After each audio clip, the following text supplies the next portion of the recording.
2016년 6월 30일은 기억에 많이 남는 날입니다. 바로 오랫동안 기다리던 100세 어르신께 서해부 탈장 수술을 해드린 날이기 때문입니다. 그동안 90세가 넘으신 어르신들께는 종종 탈장 수술을 해드렸는데 그럴 때마다 언제나 100세 되신 분을 수술해드릴 수 있을까 기대해 왔던 게 사실입니다. 이 어르신은 구루에 사시는 분인데 100세 연세에 비해서 귀도 아주 밝으셨고 말씀도 잘하셔서 대화에 전혀 지장을 못 느낄 정도였습니다. 탈장이 진행된 지 수년이 넘었지만 수술을 미뤄오셨다고 했습니다. 이유를 여쭤보니 탈장 수술을 안 하고 죽으려고 했다. 자식들 고생 안 시키려고 이렇게 대답을 하셨습니다.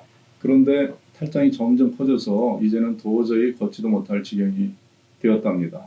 그러자 어쩔 수 없이 아드님께 말씀을 드렸다고 합니다. 그래서 아드님이 동네 병원에 모시고 갔더니 그냥 참고 지내시라고만 하더랍니다.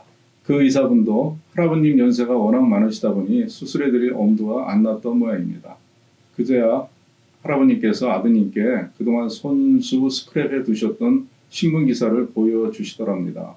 그건 바로 제가 쓴 굿바이 탈장과 저희 병원에서 하는 탈장 수술 방법에 관련된 내용이었습니다. 그 내용을 다 훑어보고 난 아드님이 아버님을 저희 병원으로 모시고 오시게 된 것입니다. 진찰을 해보니 오른쪽 음낭까지 장이 내려가 있는 매우 심한 상태의 탈장이었습니다. 걸음을 걷기가 많이 힘들 정도였다는 말씀이 충분히 이해가 되었습니다. 연세가 많으신 어르신분들은 대개 이렇게 심한 상태로 오시는 경우가 참 많습니다. 자의반 타의반으로 수술을 미루다 이렇게 되는 것이죠. 간단한 몇 가지 검사 후에 국소 마취로 수술을 해드렸습니다. 그간 만여 건이 넘는 탈장 수술을 해왔음에도 불구하고 막상 100세 어르신께 수술을 해드리려니 긴장이 많이 되더군요.